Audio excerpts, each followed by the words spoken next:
Math वाला है इस तरफ, ये फिजिक्स वाला है ना, और ये केमिस्ट्री वाला है। ठीक है बच्चा, फिजिक्स मैथ केमिस्ट्री हमने तीनों मान लिया। मैंने आपको जो वेन डायग्राम समझाया था उसका एक ही लॉजिक था, सबसे पहले उसको ढूंढो जो कॉमन है।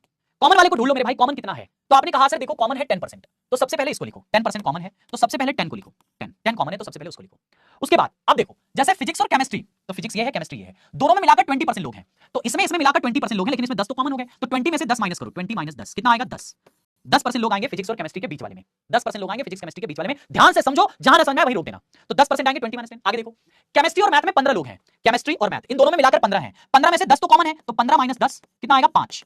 5 यहां आ गए, 5 यहां आ गए, है ना। केमिस्ट्री मैथ, ये ओनली केमिस्ट्री और मैथ दोनों में फेल है, ऐसे लोग हैं, ठीक है ना। फिजिक्स और मैथ में 18 हैं, फिजिक्स और मैथ में 18 हैं, 18 में से 10 तो कॉमन है, तो 10 निकाल देंगे, 18 माइनस 10 कितना आएगा? 8। 8% ऐसे हैं जो फिजिक्स और मैथ दोनों में फेल है, फिजिक्स और मैथ दोनों में, they only fail in physics and math, ठीक है ना। अब हमें ये वाला सेक्शन निकालना है, ये वाला। इस सवाल के माध्यम से मैं आपको पूरा समझा देता हूं, बाकी आप प्रैक्टिस करेंगे तो आपको आएगा। देखिए, केवल मैथ, ओनली मैथ में फेल कितना है? तो टोटल मैथ में 42 लोग हैं, टोटल मैथ में 42 लोग हैं, जिसमें से 8 5 13 और 10 23, 23 तो कॉमन हो गए, तो 42 में से 23 माइनस कर दो, 8 5 13 10 23, 42 में से 23 माइनस करो तो कितना आएगा? 19।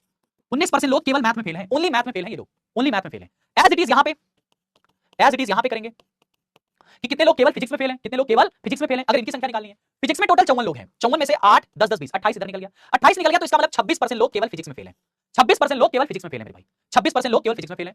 फिर कह रहा है केमिस्ट्री में 27 47 लोग हैं, तो 10 10 20 और 5 25, 25 निकल गया, 47 में तो 22%, 22% मेरे भाई केवल केमिस्ट्री में फेल हैं, 22% केवल केमिस्ट्री में फेल हैं। पूछा क्या था? ये देखो पूछा क्या था, what is the percentage of student who failed in only 2 subject. Only 2 subject में फेल कितने लोग हैं? तो केवल 2 सब्जेक्ट में। देखो केवल 2 सब्जेक्ट का मतलब ये वाला सेक्शन, ये वाला सेक्शन और ये वाला सेक्शन, ये ओनली 2 सब्जेक्ट का सेक्शन है, तो 8 10 18 5 23, ओनली 2 सब्जेक्ट में फेल, 2 सब्जेक्ट में फेल, ओनली 2 सब्जेक्ट में फेल। अगर ये चीज आपसे पूछा है कि ओनली 2 सब्जेक्ट में फेल कितने हैं, तो आपका आंसर आएगा 23%। 23% लोग ऐसे हैं जो केवल 2 सब्जेक्ट में फेल हैं, तो इसका आंसर आएगा डी।